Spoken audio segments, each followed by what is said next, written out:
Good morning everyone, my name is Vijay Gupta and you are watching biology classes. तो welcome है आप सभी का बायोलॉजी की इस क्लास में। स्टूडेंट्स, आज इस टॉपिक में हम बात करने वाले हैं एक बहुत ही इंपॉर्टेंट टॉपिक की, जो कि स्पेशली हमारे 11th 12th दोनों क्लासेस के लिए इंपॉर्टेंट है। साथ ही साथ हमारे बीएससी स्टूडेंट्स और नीट की प्रिपरेशन करने वाले स्टूडेंट्स के लिए भी एक बहुत इंपॉर्टेंट टॉपिक है। इस टॉपिक का नाम है RNA, that is ribo nucleic acid. आप सभी जानते हैं डीएनए और आरएनए, जैसा कि मैं आपको दोनों पढ़ा चुका हूं। पिछले वीडियो में मैंने आपको आरएनए के बारे में डिटेल में बताया था। अगर वो वीडियो आपने नहीं देखा है तो आप डिस्क्रिप्शन बॉक्स में मैं उसका लिंक दे दूंगा, आप जरूर से उस वीडियो को देख लें ताकि आपको ये वीडियो अच्छे से समझ में आए। इस वीडियो में हम बात करेंगे आरएनए का एक पर्टिकुलर टाइप, जिसे हम कहते हैं टीआरएनए, यानी कि ट्रांसफर आरएनए। उस ट्रांसफर आरएनए के स्ट्रक्चर की बात करने वाले हैं इस वीडियो में, जिसको कि कहा जाता है clover leaf model of tRNA या फिर 2D model of tRNA, two dimensional model of tRNA. तो इस लेक्चर में हम टीआरएनए को डिटेल में आपको समझाने वाले हैं। इसके पूरे स्ट्रक्चर को, इस मॉडल को, सारी बातें हम डिटेल में करेंगे। तो चलिए वीडियो को शुरू करते हैं। सबसे पहले आपको मैंने बताया था कि आरएनए मुख्य रूप से 3 तरह का होता है। आरआरएनए यानी राइबोसोमल आरएनए, एमआरएनए यानी मैसेंजर आरएनए, और तीसरा होता है टीआरएनए यानी कि ट्रांसफर आरएनए। तो इस वीडियो में हम केवल ट्रांसफर आरएनए के बारे में बात कर रहे हैं। इससे पहले के 2 आरएनए, एमआरएनए और टीआरएनए, आरआरएनए, इनके बारे में मैं पिछले लेक्चर में आपको बता चुका हूं। तो यहाँ पर देखते हैं हम लोग टीआरएनए को। जैसा कि आपको पता है कि जो टीआरएनए होता है वो साइटोप्लाज्म यानी कोशिका द्रव्य में पाया जाता है और इसका निर्माण भी डीएनए से ही होता है। ओके, अब एक वैज्ञानिक थे जिनका नाम था रॉबर्ट हॉली। बुक्स में आर हॉली लिखा रहता है। तो ये जो आर हॉली या रॉबर्ट हॉली वैज्ञानिक थे, इन्होंने 1965 में टीआरएनए का एक मॉडल प्रस्तुत किया, जिसको हम कहते हैं क्लोवर लीफ मॉडल। अब इसको क्लोवर लीफ मॉडल क्यों कहा गया? जैसा कि आप स्क्रीन पर देख पा रहे हैं, प्लांट होता है क्लोवर और उसमें 4 पत्तियां होती हैं कुछ इस तरीके से। और चूंकि 4 पत्तियां अलग अलग चारों एंगल पर पाई जा रही हैं, समकोण बना रही हैं, राइट एंगल बना रही हैं, ठीक वैसे ही आप यहां पर देख पा रहे हो 1 2 3 4 4 आर्म्स आपको दिखाई पड़ रहे हैं। तो काफी हद तक टीआरएनए क्लोवर की पत्ती से मिलता जुलता है, इसलिए इस मॉडल को कहा गया क्लोवर लीफ मॉडल, यानी क्लोवर की पत्ती की तरह मॉडल। और चूंकि इसमें 2 डायमेंशनल दिखाई पड़ रही हैं, इसलिए आप इसे 2D मॉडल भी कह सकते हैं। तो यहां पर लिखा है in 1965 Robert Holley proposed this model. तो 1965 में रॉबर्ट हॉली ने इस मॉडल को प्रस्तुत किया। It appears like a clover leaf, और ये किसकी तरह अपीयर्स होता है, दिखाई पड़ता है क्लोवर की पत्ती के समान। कंसिस्ट ऑफ 2 आर्म्स, और इसमें 4 आर्म्स होती हैं, और क्लोवर की पत्ती की वजह से इसका नाम क्या रख दिया गया, क्लोवर लीफ मॉडल। अब ये 4 आर्म कौन सी हैं, पहले मैं आपको डायग्राम में एक्सप्लेन करता हूं, उसके बाद फिर मैं आपको थ्योरी में बताऊंगा। जैसा कि आप यहाँ पर देख पा रहे हैं कि आपको 4 आर्म्स दिखाई पड़ रही हैं, 1 2 3 4, ये 4 आर्म्स हैं। इन चारों आर्म्स के बारे में मैं 1 बाय 1 करके बात करता हूँ। सबसे पहले आप देखिए इधर वाली आर्म को, जिसका नाम है अमीनो एसिड आर्म, मतलब इस पर अमीनो एसिड पाए जाएंगे। मैंने आपको बताया था कि आरएनए में कहीं कहीं पर लूप पाए जाते हैं। लूप का मतलब गोल स्ट्रक्चर, जैसे कि आप यहाँ पर देख पा रहे हैं, ये एक लूप है। तो आपको एक लूप यहाँ दिख रहा है, एक लूप यहाँ दिख रहा है, एक लूप यहाँ दिख रहा है। तो कई बार जो आरएनए होता है जो सिंगल स्ट्रैंडेड होता है, एकल सूत्री, और वो गोल गोल घूमकर लूप बना लेता है। तो आप देख पा रहे हैं यहाँ पर भी लूप है। अब आपके दिमाग में हो सकता है ऐसा आ रहा हो कि आरएनए तो सिंगल स्ट्रैंडेड एक रस्सी के जैसा होता है, फिर ये ऐसा कैसे हो गया? तो आप इमेजिन करिए एक रस्सी के जैसे आरएनए को, ये सीधे आया, इधर गया, इसके बाद फिर ये घूम गया, इसने एक लूप बना लिया, फिर इधर आया, फिर ये घूम गया, इसने एक लूप बना लिया, इस तरह से इधर आकर इसने फिर एक लूप बना लिया, और इस तरीके से आ गया। तो अब देखिए वैसे ही है जैसे एक रस्सी जैसी होती है, लेकिन वो 3-4 जगह पर 3 तरफ उसने लूप बना लिया, एक तरफ लूप नहीं बनाया हुआ है। तो आप देख पा रहे हैं यही चीज हमने यहाँ पर ठीक से बनाई हुई है।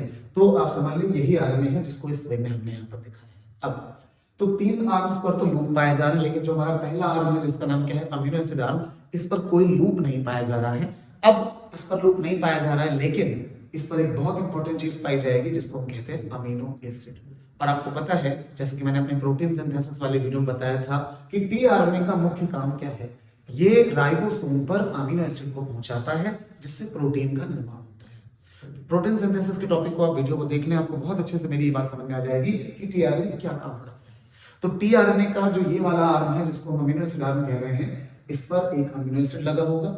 अब वो कोई भी हो सकता है, प्रोलाइन, वेलाइन, हिस्टिडाइन, सिराइन, फिनाइलएलानाइन, कोई भी अमीनो एसिड हो सकता है। और वो अमीनो एसिड क्या करेगा, ये राइबोसोम के पास जाएगा और अमीनो एसिड को देकर वापस चला जाएगा। यही काम होता है टीआरएनए का, ट्रांसफर आरएनए का। तो अब ये जो हमारा अमीनो एसिड आर्म है, इसका जो डायरेक्शन है वो क्या है 3-5' है, जैसे कि मैंने आपको डीएनए में बताया था। अब इस पर जो नाइट्रोजनस बेस लगे हैं 3' वाले एंड पर, वो क्या है CCA। तो CCA नाइट्रोजन क्षार का एक क्रम है, C फॉर साइटोसिन और A फॉर एडेनिन। ठीक है, तो ये 3 नाइट्रोजनस बेस यहाँ पर लगे हुए हैं। इस आर्म पर चूंकि अमीनो एसिड जुड़ा होता है, इसलिए इस आर्म को हम क्या कहते हैं, अमीनो एसिड आर्म। अब इसके ठीक अपोजिट में एक दूसरा आर्म आपको दिखाई पड़ रहा है, जिसको हम कहते हैं एंटीकोडॉन आर्म।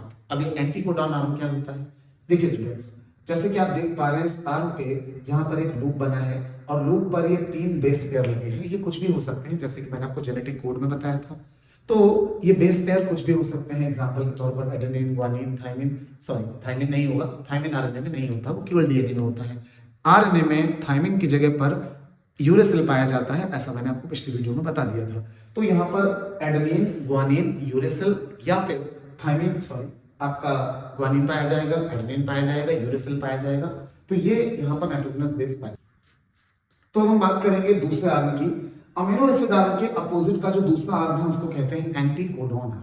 अब क्यों कहते हैं एंटीकोडॉन आर्म इसको, क्योंकि आप देखिए पहले तो यहाँ पर एक गोल लूप बना हुआ है, जैसे कि आप यहाँ पर देख पा रहे हैं, वैसे लूप यहाँ पर है। उसके अलावा आपको यहाँ पर 3 कोड दिख रहे हैं AAA। अब यहाँ पर कोड कुछ भी हो सकते हैं, एग्जाम्पल के तौर पर आपको पता है कि हमारे आरएनए में जो नाइट्रोजनस बेस होते हैं वो एडेनिन होता है, ग्वानिन होता है, थाइमिन नहीं होता, उसकी जगह पर यूरेसिल होता है, और क्या होता है साइटोसिन, AGUC। ये 4 नाइट्रोजन बेस हैं जो हमारे आरएनए पर पाए जाते हैं। तो आरएनए के ये चारों नाइट्रोजन बेस मिलकर 3-3 पेयर के जेनेटिक कोड बनाते हैं, जैसा कि मैंने आपको अपने जेनेटिक कोड वाले वीडियो में बता रखा है, उसे भी आप देख लें तो और बेहतर तरीके से मेरी बात समझ पाएंगे। तो ये जो कोड होते हैं इनमें से ही कोई 3 का कोड यहाँ पर लगा होगा, जैसे मैंने लगा दिया AAA। अब यहाँ पर AGU, ACU, UAC, कोई भी 3 का कोड हो सकता है। अब जो कोड यहाँ पर पाया जाएगा, ये सबसे खास समझने वाली बात है, जो कोड यहाँ पर पाया जाएगा उसी का अपोजिट कोड जो होगा वही अमीनो एसिड यहाँ पर पाया जाएगा। ये बात समझने के लिए आपको मेरा जेनेटिक कोड का वीडियो देखना पड़ेगा, जिससे आप समझ पाएंगे कि कोडॉन क्या होता है और एंटी कोडॉन क्या होता है। जो अमीनो एसिड यहाँ पर लगा होगा उसका जो कोड होगा उसी का अपोजिट कोड यहाँ पर पाया जाएगा। जैसे ए के सामने हमेशा टी आता है डीएनए में, यहाँ पर ए के सामने क्या आएगा यू, तो आरएनए में ए के सामने हमेशा क्या आ जाता है, यू आ जाता है। ठीक है, तो ए के सामने अगर यू आ रहा है अपोजिट में, तो यहाँ पर लिखा है ए, इसका अपोजिट कर दीजिए यू, और यू मिलकर 3 का एक कोड बनाता है जिसे कहते हैं जेनेटिक कोड, और उसी जेनेटिक कोड के अनुसार यहाँ पर अमीनो एसिड लगा होगा। ओके, तो अमीनो एसिड लगे होने की वजह से इस आर्म को कह दिया आपने अमीनो एसिड आर्म, और एंटी कोड लगे होने की वजह से इस आर्म को आपने कह दिया एंटीकोडॉन आर्म। अब हमारे तीसरे आर्म की बात कर लेते हैं, और हमारा तीसरा आर्म है टी साई सी। ये एक सिंबल होता है, इससे साई पढ़ते हैं, तो टी साई सी आर्म। अब जो टी साई सी आर्म है वो आप यहाँ पर देख पा रहे हैं, इस पर एक लूप पाया जा रहा है, और ये जो टी साई सी आर्म होता है इसी की मदद से हमारा टीआरएनए राइबोसोम में एंटर करता है। आपको पता है कि राइबोसोम साइटोप्लाज्म यानी कोशिका द्रव्य में होते हैं। राइबोसोम में 2 यूनिट्स होती हैं, एक ऊपर की छोटी यूनिट और एक नीचे की बड़ी यूनिट। छोटी यूनिट को कहते हैं स्मॉल सब यूनिट, बड़ी यूनिट को कहते हैं लार्ज सब यूनिट। अब ये जो हमारे टीआरएनए होते हैं ये जाकर राइबोसोम से कुछ इस तरीके से अटैच हो जाते हैं। ठीक है, तो ये मैंने आपको बना के दिखा दिया। तो आप देखिए अमीनो एसिड कहाँ आ गया, नीचे आ गया, और यहाँ पर क्या लगा होगा, कोई ना कोई अमीनो एसिड लगा होगा, कोई भी अमीनो एसिड हो सकता है। अब इसके ऊपर क्या आ जाएगा, एंटीकोडॉन आर्म आ जाएगा, जैसे यहाँ पर UAC, कोई भी कोड हो सकता है। तो ये जो हमारा टी साई सी आर्म होता है ये आपके राइबोसोम की लार्ज यूनिट, जो नीचे वाली लार्ज यूनिट है उसमें एंटर करेगा, उसमें प्रवेश करेगा, जिससे हमारा टीआरएनए चिपक जाएगा राइबोसोम से और अपने अमीनो एसिड को इसे दे देगा और वापस चला जाएगा। तो ये काम होता है टी साई सी आर्म का। और आखिर में आपको जानना है हमारे चौथे आर्म के बारे में, जिसे हम कहते हैं DHU आर्म। और ये जो DHU आर्म होता है इस पर पाया जाता है विशेष क्षेत्र जिसे कहते हैं एंजाइम साइट, और इस एंजाइम साइट की मदद से ही आपके अमीनो एसिड टीआरएनए के साथ अटैच होते हैं। ओके, तो ये सारी बातें मैंने आपको डायग्राम में एक्सप्लेन की है। अब आइए हम बात करते हैं थ्योरी में इसकी। तो देखिए ध्यान से, सबसे पहले आपको मैंने बता ही दिया कि ये मॉडल 2D मॉडल कहलाता है, क्लोवर लीफ मॉडल कहलाता है, और इस मॉडल को दिया है R हॉली यानी कि रॉबर्ट हॉली ने 1965 में, और ये क्लोवर की पत्ती के समान दिखाई देता है। अब इसके चारों आर्म्स के बारे में हम जानते हैं। पहला अमीनो एसिड आर्म। अब एक एक लाइन जो मैं यहाँ पर पढ़ूंगा वो सब आपको क्लियरली डायग्राम में विजिबल होगी। This arm does not consist of loop. इस आर्म पर कोई लूप नहीं पाया जाता, तो आप देख पा रहे हैं कि यहाँ पर कोई लूप नहीं है। इट बियर्स 3-5 यूनिट, और इसके जो अंतिम सिरे हैं वो क्या है, 3-5 unit, which consist of CCA base। और यहाँ पर कौन सा बेस लगा होता है, CCA। इसे ऐसे पढ़ेंगे CCA base sequence. Amino acids are attached to this arm, और इसी आर्म के साथ हमारे अमीनो एसिड क्या होते हैं, वो जुड़े होते हैं, अटैच होते हैं। इसके बाद बात करते हैं सेकंड आर्म की, जिसका नाम क्या है, एंटीकोडॉन आर्म। तो आप देखिए यहाँ पर anticodon arm, it is found opposite to the amino acid. अब आप देख पा रहे हैं कि अमीनो एसिड आर्म के अपोजिट में कौन सा आर्म पाया जाएगा, एंटीकोडॉन आर्म पाया जाएगा। तो अमीनो एसिड के अपोजिट में हो गया आपका anticodon arm. It bears loop, और इस पर आप एक गोल गोल लूप देख पा रहे हैं जो कि बाकी तीनों में पाया जा रहा है। which consist of 3 base pairs known as anticodon, और उस लूप पर 3 बेस पेयर A मैंने लगा दिए हैं। इन बेस पेयर्स को हम क्या कहेंगे, एंटीकोड। इसीलिए इस आर्म का नाम क्या हो गया, एंटीकोडॉन आर्म। ठीक है। नेक्स्ट है हमारा T size pair. This arm इंटर्स into the large subunit of ribosome.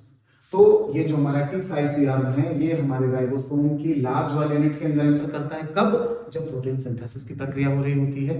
तो यहाँ पर लिखा है कि this arm इंटर्स into the large subunit of ribosome during protein synthesis.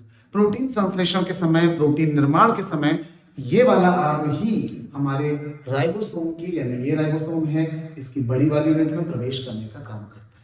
Now the last one is DHU arm, जो कि आप इधर देख पा रहे हैं, that is DHU arm number 4। This arm consist of an enzyme site. यहाँ पर एक विशेष क्षेत्र है जिसको हमने क्या लिखा है, एंजाइम साइट, एंजाइम क्षेत्र, which attach the amino acid with tRNA, जो अमीनो एसिड्स को tRNA से जोड़ने में मदद करता है। तो ये 4 आर्म होते हैं, और इन्हीं 4 आर्म से मिलकर हमारा tRNA बना होता है। तो ये था clover leaf model of tRNA, जिसे आर वॉल्यूम दिया था। उम्मीद कर रहा हूं कि इस मॉडल से जुड़ी हुई सारी बातें आपको अच्छे से समझ में आ गई होंगी। फिर भी अगर आपको कोई कंफ्यूजन है तो आप बिल्कुल कमेंट सेक्शन में अपने कंफ्यूजन को मुझसे पूछ सकते हैं, और साथ ही साथ मैं पूरी कोशिश करूंगा कि मैं आपको रिप्लाई करूं। और मुझे आप ये भी बताएं कि कौन कौन से ऐसे टॉपिक्स हैं 11th या 12th क्लास के जो आपको बहुत डिफिकल्ट लगते हैं, अपने आप समझ में नहीं आ रहे हैं, तो मैं उन पर भी वीडियो बनाने की कोशिश करूंगा। तो मिलते हैं जल्द ही एक नए टॉपिक के साथ अगले वीडियो में। यहाँ पर फिलहाल इतना ही। Thanks for watching, have a good day.